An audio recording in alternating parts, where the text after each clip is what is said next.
Hey there, so today we have another review, and this is Kotspia from Hidden Springs. I should review this, or didn't review, but using the pairing with the Don Don noodles, and didn't quite work out well, but let's just stick with this guy and check it out. So, Kotspia, this is crisp, frothy, sensual. Ooh. Check those out. Love the label. Sort of an old kind of American beer, right? I think that's what they're going to look for. A little bit gold, the color going on. The beer is very pale. I mean, we're looking at like Kolsch or American Lager or something like that. Yeah, very light. What's going on here? So don't get Czech pills. You're gonna get something a little bit hoppy. Certainly a little bit hoppy. Where am I at? Maybe some pills are malt in here, but maybe smelling German. Yeah, maybe.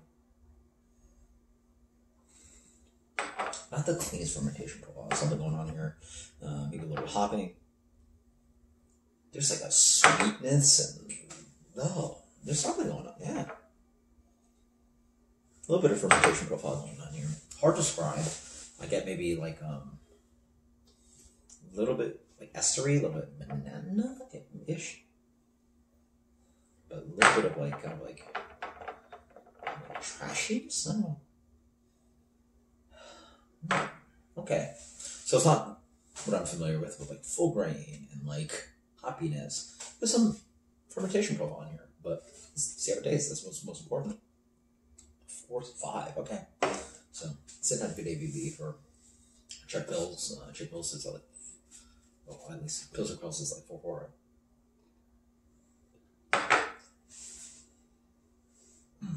Taste that too.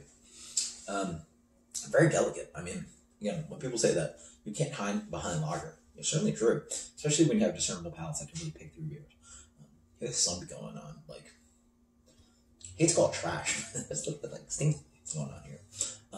It also doesn't taste like Czech pills. I would guess this beer was German pills. Yeah.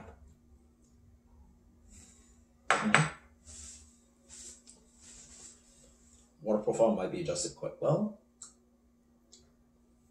but there's something in the fermentation that's a little bit funky.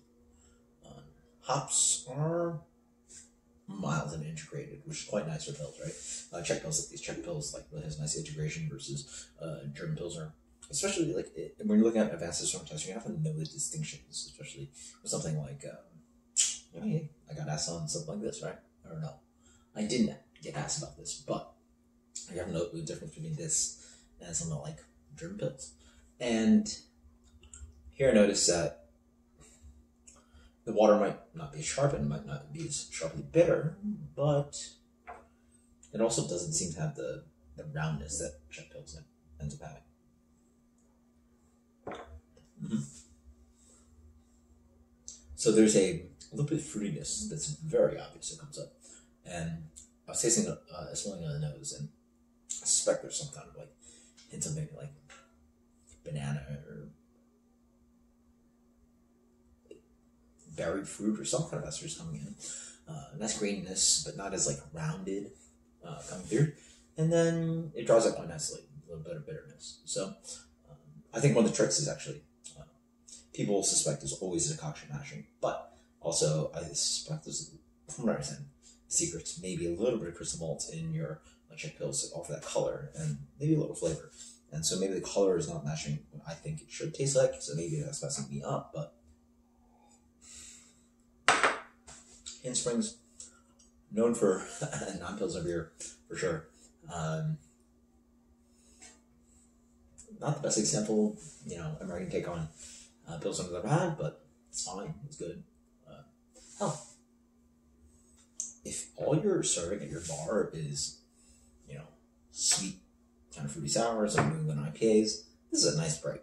It's fine beer. I mean, I'm nitpicking like a crazy person at it. So that's your rating. At a bottle share, this would be a nice cut. No one's gonna complain, oh, there's all flavors, isn't that like, it's all salty. And that's a really nice kind of light, crisp beer. Honestly, I would have guessed this was, I think it would have been probably better listed as like a hoppy American lager, like a take on American lager instead of a Czech Pils, because that is a, you know, when you're talking about Czech Pils, you're talking about Pilsner Call. We're talking about Czech lager. We're talking about like, you know, something like Budvar. We're talking about like some, you know, OG beers that have like very specific flavor profiles, very history of brewing, like really precise beers, including German Pils too. But if you throw yourself in with the American lagers, la-di-da, do whatever you want. It's pale, it's light, it's crisp. Who cares, right? So I would say it should be into that lot of beers, and if it's that, hey, tell me. I'm telling you, this is way tastier than your Bud Light, Coors, your, you know, Budweiser.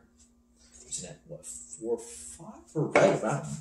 Hell, right around Coors Light. There's so much more character going on. So, yeah, sweetness of the grain comes in quite nicely without like that kind of like funky, weird all flavors you get from American beer. So.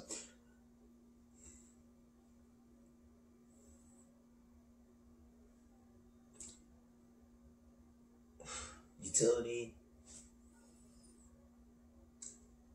83, that is Caspia from Thin Springs. Just a nice kind of like crafty lager. Let's call it crafty lager. Again, thank you so much, guys, for sitting there watching me nitpick something, but this ain't Czech Pils, I know. So until next time, guys, cheers. Tasty beer, no matter what.